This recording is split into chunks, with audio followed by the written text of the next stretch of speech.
I want my life, I want my work, my family, I want it to mean something. And it's like if you're not making someone else's life better, then you're wasting your time. The separation of talent and skill is one of the greatest misunderstood concepts for people who are trying to excel, who have dreams and want to do things. Talent you have naturally. Skill is only developed by hours and hours and hours of beating on your craft. You don't try to build a wall. You don't set out to build a wall. You don't say, I'm the biggest, baddest, greatest wall that's ever been built. You don't start there.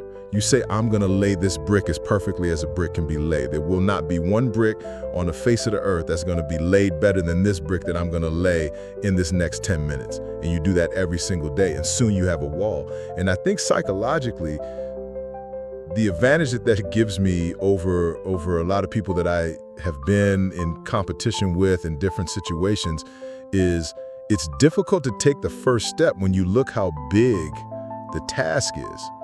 The definition of who I am is very clear to me, and it also redefines who I want to be, in that I know for a fact that I'm stronger than I thought I was. You know, you can't help but ask yourself the question, what would I do if I was in Muhammad Ali's shoes?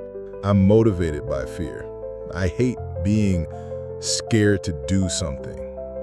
And I think what developed in my early days was the attitude that I started attacking things.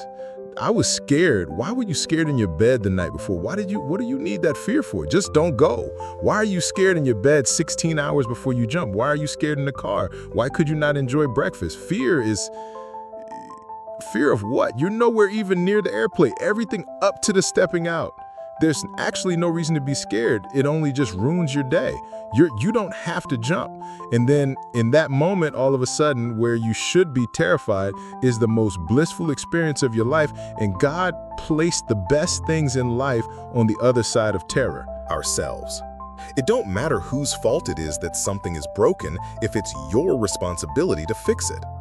For example, it's not somebody's fault if their father was an abusive alcoholic, but it's for damn sure their responsibility to figure out how they're gonna do with those traumas and try to make a life out of it.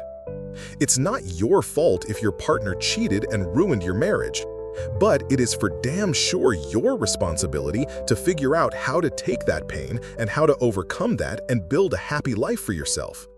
Fault and responsibility do not go together. It sucks, but they don't.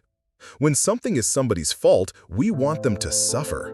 We want them punished. We want them to pay. We want it to be their responsibility to fix it. But that's not how it works, especially when it's your heart. Your heart, your life, your happiness is your responsibility and your responsibility alone. As long as we're pointing the finger and stuck in whose fault something is, we're jammed and trapped into victim mode.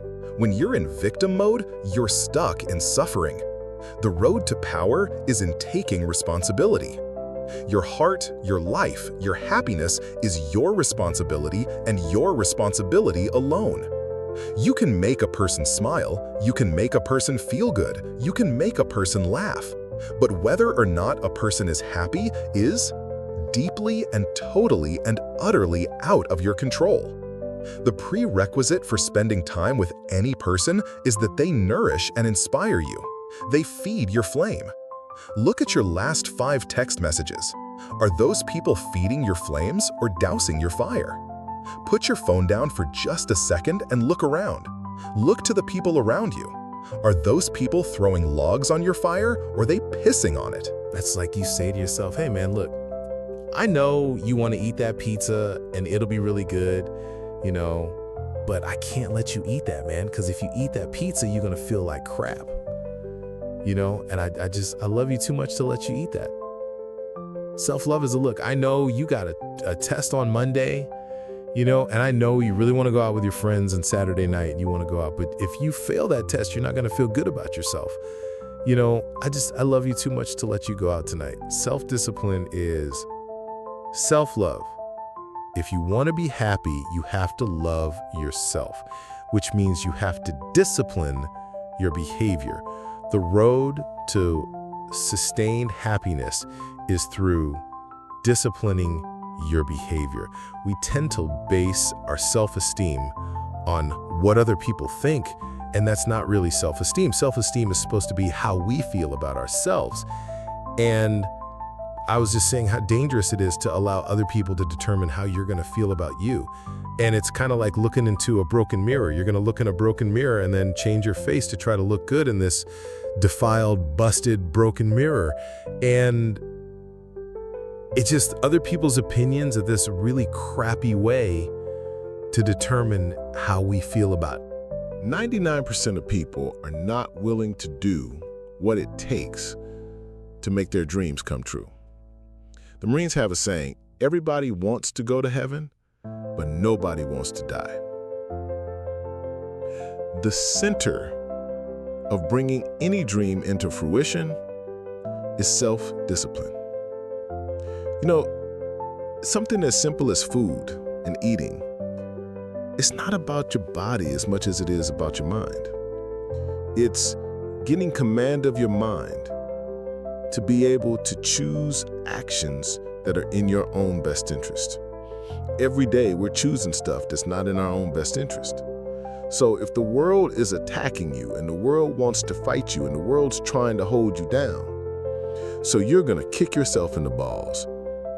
So you will stop yourself from getting what you dream. And I think the word discipline has kind of gotten a bad name. We think about it in terms of punishment. I'm not talking about discipline in that way. I'm talking about discipline in the sense that you forego immediate pleasure for the exchange of long-term self-respect. I believe that self-discipline is the definition of self-love.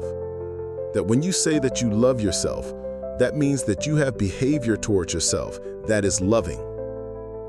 Self-discipline is the center of all material success. You cannot win the war against the world if you can't win the war against your own mind. Self-love is when you say to yourself, man, look, I know y'all got a real connection. I know y'all vibing, but that's your girl's cousin.